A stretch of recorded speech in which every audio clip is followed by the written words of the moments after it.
வணக்கம், வாழ்க வளமுடன். இப்போ நம்ம பார்க்க போகிற தலைப்பு தும்மல், ஸ்னீசிங்கிறது. இதை எக்ஸ்பீரியன்ஸ் பண்ணாத யாரும் இருக்க மாட்டாங்கன்னு நம்புகிறேன்.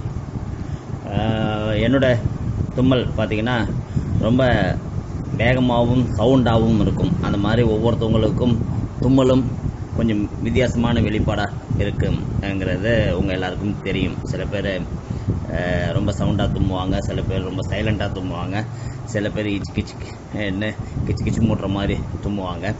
இந்த மாதிரி தும்முறதுக்கு பல காரணங்கள் உண்டு. முக்கியமாக ஜலதோஷம், அதாவது கோல்டு, மிளகாய்த்தூள் மாதிரியான காரங்கள், தூசு, அதாவது டஸ்ட்னால் வரக்கூடிய தும்மல், இந்த மாதிரி உடம்புல நமக்கு தெரியாமல் காற்று மூலியமாகவோ மூச்சு மூலியமாகவோ இல்லை வேறு ஏதாவது கிருமிகள் மூலியமாகவோ உள்ளே போகிற விஷயங்களை இயற்கையாக வெளியே தள்ளக்கூடிய ஒரு டிஃபென்சிவ் மெக்கானிசம் தான் தும்மல்ங்கிறத நம்ம புரிஞ்சுக்கணும். பொதுவாக இந்த தும்மும் போது அது மூலியமாக பரவக்கூடிய விஷயங்கள்ங்கிறது மற்றவங்களுக்கும் நோயை உண்டாக்கும்ங்கிறத நம்ம உணர்ந்து கொஞ்சம் முடிஞ்ச அளவுக்கு தலையை திருப்பி வேறு இடத்துக்கு போய் இல்லை ஓப்பன் பிளேஸில் போய் ஒரு கர்ச்சிப்போ இல்லை டிஷ்யூ பேப்பரோ வச்சு தும்முறதுங்கிறது குட் ஹேபிட் ஆஃப் ஸ்னீசிங்னு சொல்லலாம். அதை முக்கியமாக நம்ம சின்ன குழந்தைங்களுக்கு வளரும் பருவத்திலேயே இதை கற்றுக் கொடுக்கணும். முடிஞ்சால் நம்ம இந்த வீடியோவில் இருக்கிற நிறைய பிக்சர்ஸ் இதில் தும்முறதை பற்றி கலெக்ஷன் இருக்குது. அதை கொஞ்சம் குழந்தைங்களுக்கு காமிங்க, எப்படிலாம் பிஹேவ் பண்ணணும்னு சொல்லிட்டேன். இந்த தும்மல் வராமல் தடுக்கிறது இல்லை அதுக்கான இந்த ஸ்டெராய்டு மாதிரி சில சொல்லுவாங்க, எனக்கு இந்த மாத்திரை சாப்பிட்டா உடனே 2 நாளைக்கு தும்மல் வராதுன்னு. அப்படி செய்கிறது எவ்வளோ பெரிய தவறுதுங்கிறத நம்ம உணரணும். ஏன்னா இயற்கையாக வெளிப்படக்கூடிய விஷயத்தை அதுக்கு ரூட் காஸ் என்னன்னு பார்த்து அதை சரி பண்ணுறதை விட்டுட்டு சடன் ஸ்டாப்பேஜ்ங்கிறது ரொம்ப தவறுங்கிறத உணரணும். ஏன்னா இது மூக்குள்ளேயே தங்கி இருந்ததுன்னா வேறு பெரிய பிரச்சனைகள்லாம் உருவாக்கும். இந்த பிரச்சனைகள் வாய் துர்நாற்றம் இல்லை மூக்கு சுவாசத்தில் துர்நாற்றம்ங்கிறதுலேருந்து ஆரம்பித்து பெரிய பெரிய விஷயங்களுக்கு கொண்டு போகும். இந்த தும்முற இதோட ஸ்பீடு என்ன பார்த்தோம்னா கிட்டத்தட்ட 160 கிலோமீட்டர் ஸ்பீடில் தும்மல் வெளிப்படுதுன்னு சொல்கிறாங்க. இதை சரி பண்ணிக்கிறதுக்கு இயற்கையாக அந்த காலங்களில் வாரம் ஒரு தடனாலும் இந்த சிரசாசனம்னு ஒன்று பண்ணுவாங்க. அந்த சிரசாசனம் பண்ணும்போது தும்மல் ஏற்படக்கூடிய தன்மைகள் உடல்லேருந்து நீங்குதுன்னு யோகாசனம் மூலியமாக சொல்லியிருக்கிறாங்க. இது இல்லாமல் இந்த மூக்கில் வரக்கூடிய தும்மலுக்கு பல காரணங்கள், முக்கியமாக மூக்கோஸ் மெம்பரன்ஸ்ன்னு சொல்லக்கூடிய மூக்கு உள்ளே இருக்கிற மெல்லிய ஜலி சவ்வுகளில் ஏற்படக்கூடிய இரிட்டேஷன், அந்த ஜலி சவ்வுகளில் ஏற்படக்கூடிய கிராக்கிங், அதில் ஏற்படக்கூடிய பூஞ்சைக்காளான் தொற்றுன்னு சொல்லி பல காரணங்கள் இருக்கிறது. இந்த ஸ்னீசிங்கான காரணங்கள்னு அடுக்கிக்கிட்டே போகலாம். இது இல்லாமல் சில நபர்கள் கிட்டத்தட்ட இந்த காலகட்டங்களில் யங்ஸ்டர்ஸ்னு சொல்லக்கூடிய இளம் பருவத்தினர் கிட்டத்தட்ட 60% 70%க்கு மேலேன்னு சொல்கிறாங்க. அவங்களுக்கு காலங்காத்தால் அடுக்கு தும்மல்னு ஒரு பிரச்சனையில் கஷ்டப்படுவாங்க. காலையில் எழுந்திரிச்சு பெட்ரூம்லேருந்து பாத்ரூம் போங்காட்டியும் அவங்க குறைஞ்சது ஒரு 15 to 20 தும்மல் நார்மலாக போட்டுட்டு கொஞ்சம் மூக்கிலேருந்து சளியெல்லாம் ஊற்றி கண்ணெல்லாம் கலங்கி ஒரு மாதிரி ஆகி மூஞ்செல்லாம் செவந்து போய் அதுக்கப்புறம் தான் அவங்களோட ரொட்டீன் டேயே ஸ்டார்ட் ஆகும். இந்த அடுக்கு தும்மல்ங்கிறது பல காரணங்கள், முக்கியமாக பொல்யூஷன், அவங்க குடிக்கிற தண்ணியில் இருக்கிற சுத்தமின்மை, தொடர்ந்து குளிர்ச்சியான தண்ணியே குடிச்சிட்டு இருக்கிறது, ரொம்ப பொல்யூட்டட் ஏரை இன்ஹேல் பண்ணுறது, ஆஸ்துமா ப்ராப்ளம், பிளட்டில் இருக்கிற ஈஸ்னோஃபில் கவுண்ட்டு எக்கச்சக்கமாக எகிரி போகிறது, வெயிலில் சுற்றிட்டு திடீர்னு தலை குளிக்கிறது, தேவையில்லாத நேரத்தில் நடுராத்த எல்லாம் உடம்புல எண்ணெய் தேய்ச்சிட்டு நைட்டில் தலை குளிக்கிறேன்னு சொல்லிட்டு ஆயில் பாத் இருக்கிறது, குளிர்ச்சியான உணவுப் பொருள்களை மிட் நைட்டில் சாப்பிட்றது, ஐஸ்கிரீம் மாதிரியான விஷயங்களை தேவைக்கு அதிகமாக சாப்பிட்றதுன்னு வரிசலாக சொல்லிக்கிட்டே போகலாம். இந்த இயல்பாக வரக்கூடிய தும்மலை நம்ம தடுக்கிறதுனால நிறையா பிரச்சனைகள் உருவாகும். உடம்புல அடக்கப்பட்ட தும்மல்னால முக்கியமாக தலைவலி உண்டாகும் சொல்லி நிறையா பாடல்களில் சித்தர்கள் நிறையா தடுப்பு முறைகளை சொல்லியிருக்கிறாங்க, தடுக்கக்கூடாதுன்னு சொல்லியிருக்கிறாங்க. இந்த பிரச்சனை வராமல் இருக்கிறதுக்கு முடிஞ்ச அளவுக்கு பொல்யூஷன் இல்லாத காற்றை சுவாசிக்கிறது, அப்படி வேலை காரணமாகவோ இல்லை வேறு காரணங்களாலோ பொல்யூட்டட் பிளேஸுக்கு வர்றவங்க கிடைக்கும் நேரங்களில் நல்ல ஆரோக்கியமான காற்றை சுவாசிக்கிறது, கடற்கரையில் இருக்கிறவங்க கடற்கரை காற்றை கொஞ்சம் நல்லா சுவாசிக்கிறது, லங்ஸை தூய்மைப்படுத்திக் கொள்வது, நிறைய ஆக்சிஜனேஷன் பண்ணிக்கிறது, இல்லை நிறைய மரங்கள் இருக்கிற இடத்துல போயிட்டு கொஞ்சம் நேரம் உலாவுறதுங்கிற மாதிரியான விஷயங்கள் அவங்கள ப்ரிவென்ட் பண்ணிக்கலாம். அதிக குளிர்ச்சியான நீரில் குளிக்கிறது, குளிர்ச்சியான நீரை குடிக்கிறதுங்கிறத தவிர்க்கிறது, படுக்கை துணி பெட்ரூமில் இருக்கிற விஷயங்கள் லைக் கார்பெட் மாதிரியான விஷயங்கள் எல்லாம் ப்ராப்பராக டஸ்டிங் பண்ணுறது, துவைக்கிறது, வெயிலில் நல்லா காய போடுறதுங்கிற விஷயங்கள்லாம் கொஞ்சம் கடைப்பிடிக்கலாம். துளசி சாறு, கண்டங்கத்திரி சாறு இரண்டையும் சம அளவில் தேன் கூட சேர்த்து சாப்பிடும்போது இந்த தும்மலை தவிர்க்கலாம் என்ன சித்த மருத்துவ குறிப்புகளில் சொல்லியிருக்கிறாங்க. அந்த மாதிரி வெற்றிலை சாறு கூட 1-2 ட்ராப் மூக்கில் விடுறது நல்ல விஷயம்னு சொல்கிறாங்க. ஆனால் என்னை பொறுத்த வரைக்கும் சித்த மருத்துவத்தில் ஒரு சித்த மருத்துவரின் மேற்பார்வையில் நசியம்னு சொல்லக்கூடிய விஷயத்தை நம்ம மூக்கில் 2 சொட்டு உடக்கூடிய சித்த மருந்து இந்த மாதிரியான தொடர் தும்மல்களை சரிப்படுத்தக்கூடிய ஒரு முழுமையான நிவாரணம் கிடைக்கக்கூடிய சித்த மருத்துவ முறைங்கிறது நான் நம்புகிறேன். வாய்ப்பு இருக்கிறவங்க தொடர்ந்து ஒரு 3 மாதம் இதை செஞ்சுக்கும் போது 6 மாதத்துக்கு ஒரு தடவை செஞ்சுக்கும் போது நிறைய நல்ல பலன் கிடைச்சதை நான் பார்த்துருக்குறேன். இது இல்லாமல் சாப்பாட்டில் நிறையா மிளகு சேர்த்துக்கிட்டிங்கன்னா இந்த மாதிரி தொடர் தும்மலில் கஷ்டப்பட வேணாம். சாப்பாட்டில் நல்ல க்ரீன் வெஜிடபிள்ஸ் சேர்த்துக்கிட்டிங்கன்னா இந்த தொடர் தும்மலில் கஷ்டப்பட வேணாம். சாப்பாட்டில் நல்ல ஃப்ரூட்ஸ் சாப்பிட்டிங்கன்னா இந்த தொடர் தும்மலில் கஷ்டப்பட வேணாம்.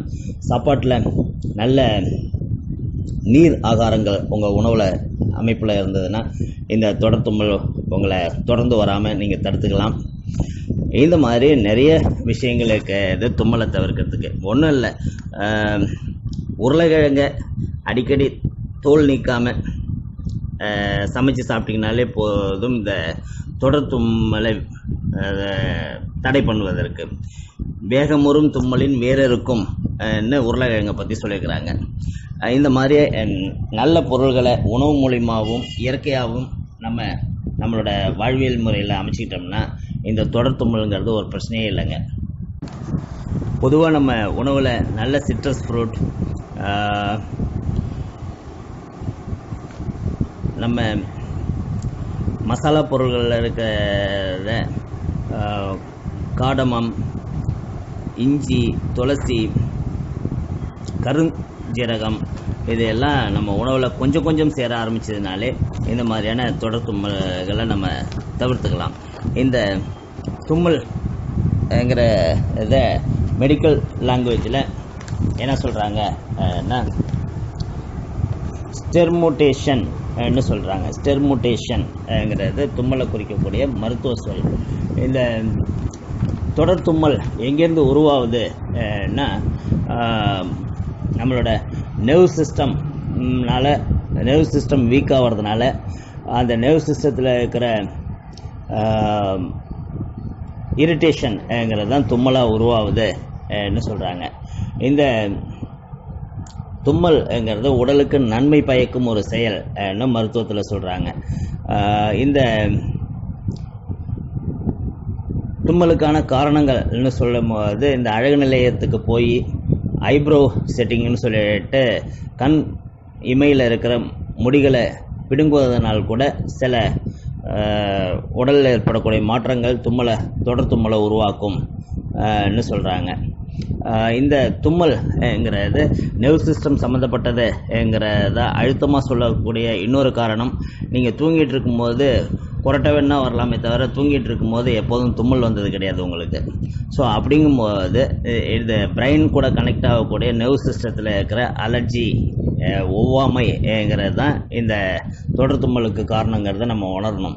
அப்போ நர்வ் சிஸ்டத்தை கீப்பப் பண்ணுறதுக்கு, நர்வ் சிஸ்டத்தை ஸ்ட்ரெங்தன் பண்ணுறதுக்கான உணவு முறைகளுக்கு நம்ம கண்டிப்பாக மாறணும்ங்கிறத உணரணும். சரி, இந்த தும்மல் சில நேரங்களில் தவிர்க்க முடியாத இடத்துல என்னடா இப்படி தும்மி கெட்ட சகுனத்தை உண்டாக்குற திட்டுறவங்கெல்லாம் பார்த்துருப்போம். அப்படி கெட்ட சகுனமாக நினைக்கிற இடத்துல உங்களுக்கு தும்மல் வந்து போச்சு, ஒரு கோயிலில் இருக்கிறீங்க உங்களுக்கு தும்மல் வருதுன்னா அது எப்படி அடக்கிறதுனா நிறைய இந்த பிக்சர்ஸில் கொடுத்துருக்குறோம், அதை பாருங்கள். முக்கியமாக மேல் உதடு, கீழ் வேறு, மூக்கோட வேறு, இந்த இடங்களில் அமுக்குனிங்கன்னா, கண்ணை சுற்றி ஐப்ரோ நெத்தி போட்டில் சில இடங்களில் அமுக்குனா தும்மல் உடனே நிற்கும். அந்த தும்மல் அடக்கிற சின்ன டெக்னிக் அது. ஆனால் அதோட காரணத்தை கண்டுபிடிச்சி அதை சரி பண்ணுறது தான் சரியான வழிங்கிறத உணருங்க. இந்த தும்மலுக்கு உங்களோட ஹோமியோபதி மருத்துவம் பார்த்தீங்கன்னா, நான் என்னோடய பேஷண்ட்டுக்கு சொல்கிறது நிறைய தண்ணி குடிக்க சொல்லுவேன், அவங்களோட உடல் சூட்டை குறைக்க சொல்லுவேன். ஏன்னா நர்வ் சிஸ்டம் வீக் ஆகுதுனாலே, தொடர் தும்மல் வருதுனாலே அவங்க உடம்பு எக்ஸ்ட்ரீம் ஹீட்டாக இருக்குது, மலச்சிக்கல் இருக்குதுங்கிறது தான் நான் அடிப்படையாக உணர்கிற விஷயம். அந்த விஷயங்களை சரி பண்ணும்போது அவங்களுக்கு தேவையான கொஞ்சம் சத்தான உணவு கொடுக்கும்போது ஹோமியோபதியில் இருக்கிற சில ஆல்ஃபா டானிக், விட்டமின் சி உருவாக்கக்கூடிய ஆல்ஃபா டானிக் கொடுக்கறது, விட்டமின் சி சம்மந்தப்பட்ட உணவுகளை அவங்களுக்கு பரிந்துரை செய்வது. விட்டமின் சியை பற்றி நீங்கள் தெரிஞ்சுக்கணுன்னா Pondicherry homeo learning forum YouTube சேனலில் ஒரு பதிவு இருக்குது, அதை பாருங்கள். ஸோ இந்த மாதிரியான விஷயங்களை சொல்லிவிட்டு அவங்கள 2 வேளை குளிக்க சொல்லிட்டு நிறைய தண்ணி குடிக்க சொல்லிட்டு அவங்களுக்கு கொடுக்கக்கூடிய ஹோமியோபதி மருந்துகள் என்ன பார்த்தீங்கன்னா ரொம்ப அருமையான வேலை செய்யக்கூடிய ஹோமியோபதி மருந்துகள், பல மருந்துகள் ஹோமியோபதியில் உண்டு. அதில் கொஞ்சம் தலையாய மருந்துகள்னு பார்த்தோம்னா அல்லிம்சிப்பா, சபடில்லா, கார்போவெஜ், பிரையோனியா, நக்ஸ்வாம், பல்சாட்டிலா, மெக்சோல், சிலிக்கா, சாங்குனேரியா, ரஸ்டாக்ஸ், இக்னிஷியா, இப்பிகாக், அர்சனிக்கம் ஆல்பம், பல மருந்துகள் சொல்லிட்டு போகலாம். இதில் ரொம்ப எளிமையாகவும் இனிமையாகவும் உடம்புல வேலை செய்யக்கூடியது, வெங்காயத்திலிருந்து செய்யக்கூடிய, வெங்காய சாத்திலிருந்து செய்யக்கூடிய சாதாரண சிம்பிளான மெடிக்கேஷன் அது அல்லிம்சிப்பாங்க. அல்லிம்சிப்பா கொடுத்து நான் பல பேருக்கு தொடர் இருமலையும் நாசல் பால்பியையும் சரி பண்ணியிருக்கிறேன். இந்த அல்லிம்சிப்பாங்கிற மருந்து ஒரு சின்ன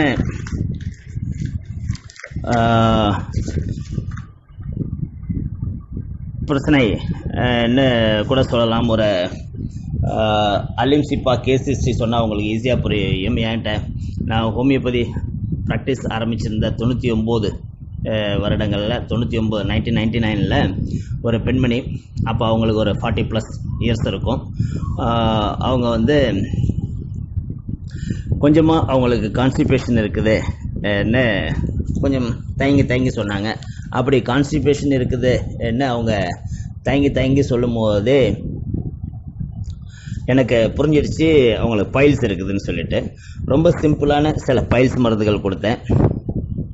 அதுலேயே அவங்களுக்கு நல்ல இம்ப்ரூவ்மெண்ட் வந்தோடனே திரும்பி வந்து மறுமுறை என்கிட்ட வந்தப்போ எனக்கு ஒரு பழைய ப்ராப்ளம் இருக்குது, பெங்களூருக்கு வந்த காலங்கள்லேருந்து எனக்கு இந்த பிரச்சனை உங்களால் சரி பண்ண முடியுமா அப்படின்னு கேட்டாங்க. என்னன்னு கேட்டேன். காலையில் எழுந்திரிச்சு பாத்ரூம் போங்காட்டியும் எனக்கு ரொம்ப தும்மல் வருதுன்னு சொல்லி சொன்னாங்க. ஏன்னா அந்த குவார்ட்டர்ஸ், நாங்கள் இருந்த குவார்ட்டர்ஸோட அமைப்பு எப்படி இருக்கும்னா, வீட்டுக்கு டோரை ஓப்பன் பண்ணி வெளியில் போகிற மாதிரி இருக்கும் டாய்லெட்டுக்கு. அப்படி வெளியில் போகும்போது அங்கே உள்ள சீதோஷ்ண நிலையில் அவங்களுக்கு தொடர் தும்மல்ங்கிறது தொடர்கதி ஆகிப்போச்சு. அவங்களுக்கு அல்லிம்சிப்பா கொடுத்து இதை சாப்பிடுங்க சரியாகும்னு. வித்தின் ஏ டே, 2 நாளில் அவங்க திரும்பி வந்து ரொம்ப பெரிய ஆச்சரியம் சார், எனக்கு இது இத்தனை வருஷமாக அவங்களோட பசங்க பேரை சொல்லி அவன் பிறந்ததுலேருந்து நான் இந்த கஷ்டத்தில் இருந்தேன், எனக்கு பெரிய ரிலீஃப் சுத்தமாக இல்லை இப்போ 2 நாளாக ரொம்ப ஆச்சரியப்பட்டு சொன்னாங்க. ஹோமியோபதி மருந்துகள் இந்த மாதிரி ஆச்சரியத்தை ஏற்படுத்தக்கூடிய மருந்துகள், பல உடனடி நிவாரணங்கள், பழைய ப்ராப்ளத்துக்கு கூட ஹோமியோபதியில் உண்டுங்கிறத மற்றவர்களுக்கும் எடுத்து சொல்லுங்கள். இப்போ இந்த ஸ்னீசிங் பற்றி சொல்லும்போது கடைசியாக ஒரு குறிப்பு. இந்த ஸ்னீசிங் வந்து கண்டினியூஸாக, அதாவது தும்மல் நான் ஸ்டாப்பாக நிற்காமல் கிட்டத்தட்ட 978 நாட்கள், அதாவது 3 வருஷம் தொடர்ந்து தும்மல்னு ஒரு ரெக்கார்டு ஒரு பெண் வச்சிருக்கிறாங்க. அது அவங்க பேர் டோனா கிரிஃபித்ங்கிறவங்க, இங்கிலாண்டை சேர்ந்தவங்க. ஸோ இதை ஒரு வெப்சைட்டில் பார்க்கலாம். அந்த மாதிரி ரெக்கார்டு தும்மல் உள்ளவங்களுக்கு கூட அல்லிம்சிப்பா கொடுத்து டெஸ்ட் பண்ணி பார்க்கணுங்கிறது என்னோடய ஆசை. ஸோ அதனால் இந்த தும்மல் பற்றி இனிமேல் தும்மும் போதெல்லாம் ஹோமியோபதின்னு நினச்சி தும்முங்க. அந்த தும்மலே வராமல் இருக்கும்.